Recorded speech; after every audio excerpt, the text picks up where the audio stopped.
So you have an inkling that your hairdresser sucks. You're not happy, I know you, but you're not entirely sure why your hairdresser sucks. You don't even know if they do suck, but you just have this feeling. Today I'm going to show you 10 reasons why your hairdresser may really suck and what to look for in a hairdresser that does not suck at all. Let's go. Sign number 1, they don't take the time to actually listen to you during the consultation, or they breeze through the consultation. They don't ask you what you even want, and they never ever offer change if you've been going to them for a while. So this is the problem. Hair is a business like any other business, and the main goal in business is to make as much money as quickly as possible. Now, sometimes really great hairdressers get looped into a hair business or a salon where the main goal is to make money, and they want that client in and out of their chair as fast as possible, almost like how a restaurant wants to turn tables really quickly, get more people in, make more money. Now, I call this the hair factory, and I worked in a salon like this once. They really don't allow any time for big changes, and they always want you to suggest or recommend styles that are quick.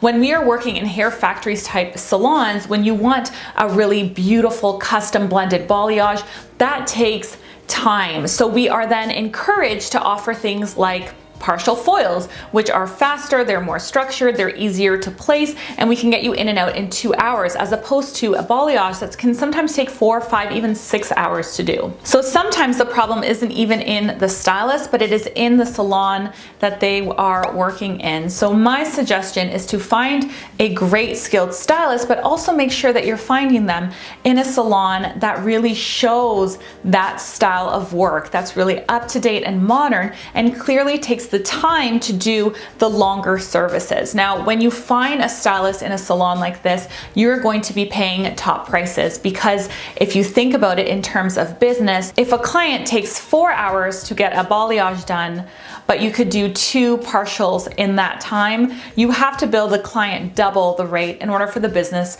to survive. So you can't expect champagne quality on a beer budget. If you want that service, you're going to be paying for it, but you do need to find a salon that does pride themselves on that style of service and that isn't a hair factory type of salon. Sign number 2 is that your hairstylist clearly doesn't give a damn about you. They don't ask you questions about yourself. They don't really care. A stylist really does need to know about you in order to create the right style for you. Whenever I have a client in my chair, I make sure to ask them, do you have kids? What do you do for a living? Do you like makeup? Are you really into styling your hair? And the reason that I ask these questions is because it allows me to customize a look that's going to be realistic for them. If I know that my client is a yoga instructor, I'm not going to recommend bangs for them, because they are often probably going to be putting their hair away from their face in a ponytail or in a bun to teach yoga 4 or 5 times a day. They're not going to want to deal with bangs. If I know that my client has 3 kids under the age of 6, I'm not going to recommend really high maintenance color jobs or really high maintenance styled haircuts, because they're not going to have the time every single morning to spend an hour blow drying and waving their hair if they have a newborn baby, a 2-year-old, and a 4-year-old. So you really do want a stylist that cares about you, what you do, what your lifestyle is like, and what your styling capability is, so that they can customize a look that is suitable to your needs. The third sign that your stylist sucks is that they never ever look at your face when doing your hair. So much about a color, a cut, and a style is dependent on the client's face. And this has been one of the most difficult things for me during the pandemic with masking on. Sometimes it's challenging for me because I'm not really sure what styles to do, where to add volume, where to detract volume, because I need to see what that person person's jawline is like. I need to see the length of their face. I need to see the width of their face. All of that is so important in creating a look that's going to be customizable. It's not going to be cookie cutter, and is going to be perfect for you, your features, and your lifestyle. A great stylist is one that looks at you through that mirror and that is tweaking things, that is tweaking the styling they're doing on you based on your individual features. Sign number 4 is if your stylist says yes to everything that you want. I know sometimes it's hard to say no, or even to hear no, but no can be quite important when it comes to hair, especially if you're going to someone who's an expert and really understands hair, its limitations, the shape, the appropriate color placements, all of that stuff. Sometimes you do need to hear it, because what you don't know is going to hinder you, and they know instinctively that it might not work, and they need to tell you and educate you. If you still want to do it, they can go for it, but having them not give you the knowledge that they have is a huge disservice, and in my opinion, it's a sign of being an inexperienced stylist. I want to tell you guys a little story from when I was a junior stylist. So I had a client come in with a beautiful little round face and a very short forehead. She brought me a picture of a French girl bob before French girl bobs were in style. So she wanted this blunt bob haircut with bangs, and she just wanted it to be free and sexy and, you know, beautiful. I love that haircut. Now, immediately when she showed me this cut, I knew that it wouldn't work for her. And the reason it wouldn't work for her is because her forehead was too short.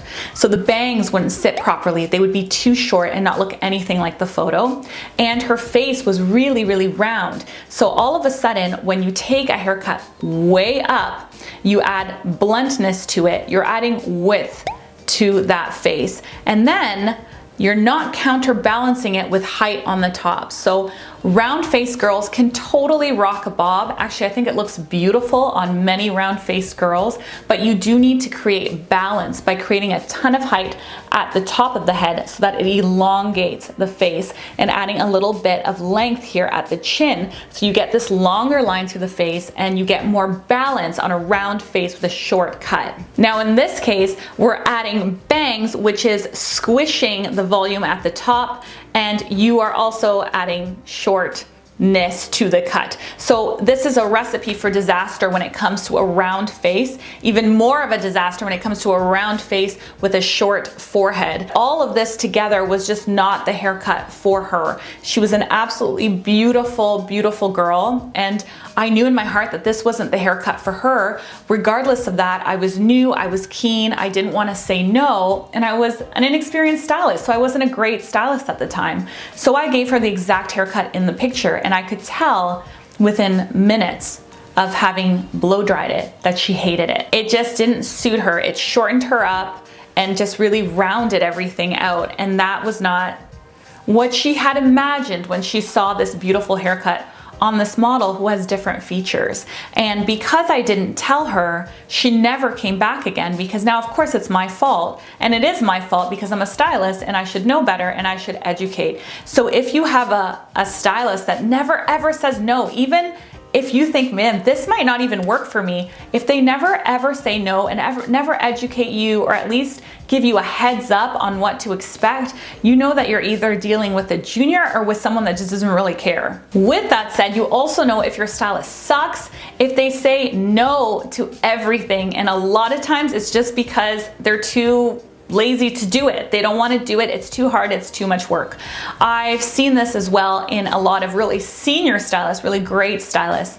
They're over it. They don't want to do the big bleaching jobs. They don't want to do the really intense balayages with a lot of freehand painting, a lot of foil placement. They just want to do their root touch-ups, their partial foils, get in, get out, their solid colors. They don't want to spend the time or the effort doing the really complex looks and color corrections. If you have a stylist that is just showing a disinterest, it might be time to look for someone new, for someone that is keen and fresh and is really invested in creating the result that you want, even if it's going to be hard to get there. And that brings me to number 8, and that's a stylist that doesn't take classes, that isn't updated, and that doesn't doesn't see what's going on in fashion. This is a stylist that has potentially just lost their passion, or maybe they weren't passionate to begin with. A sign of a really great stylist is someone that's constantly updating their database of knowledge. Fashion and hair changes season by season. It is a quick change. Every single month there's something new, there's something trending, there's a new placement. If your stylist has stopped updating their skill set, their looks are gonna start getting outdated. Number 7 is a stylist that is not consistent. Again, it could be from stylist burnout. So one time you go in, you get beautiful results. The next time you go in, they don't remember how they cut it. They don't know what color they used. They didn't bother to write it down. Lack of consistency can make you a little bit crazy as an actual client, because you love that stylist, you want to support them, you love your hair one month, you hate it the next, you like it the next, you hate it the next. Inconsistency can completely destroy a stylist's business and can also completely destroy your hair. Number 8 is that you start to feel unimportant because you've been going to them for a while. I took a hair course once, and the master stylist there said that you want to treat your new clients like gold, but you want to treat your regulars like platinum. And the reason for this is because those regulars are coming in and supporting you, and they know you and they love you, and they're here every month, time and time and time again, year after year. So many times as a stylist, we want to impress the new visitor. So you bring out the head massage, the warm towel, you bring them a coffee, you milk the experience for them, but then all of a sudden with the regulars, they don't need a coffee, you know, we're running behind, we're busy, oh, I'm just gonna get this on without a head massage because I'm in a hurry. That's a bad sign. You want your stylist to appreciate you, and you wanna feel appreciated when you were dropping a ton of money every 6 to 8 weeks. So you wanna make sure that that stylist is treating you like it's your first visit every single time. And if they are not, and they are skipping corners and they are just disregarding you, it might be time to move on to someone that's gonna respect that relationship with you a lot more. Number 9 is that they are unwilling to take criticism at all. Now, hair is something that's personal to you, but your stylist shouldn't take it personally.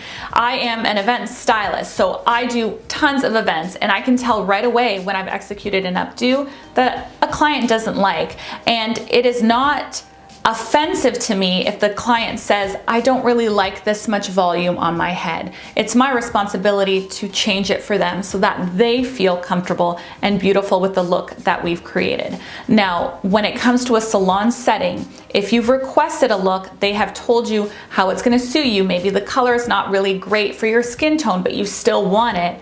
And then they do it and it looks like the inspiration that you wanted, but you still don't like it. You can tell them, and they need to be able to receive that feedback graciously, but you may have to pay for them to fix it. And that's because the work that they did is reflective of what you wanted, and they did have communication with you during the consultation.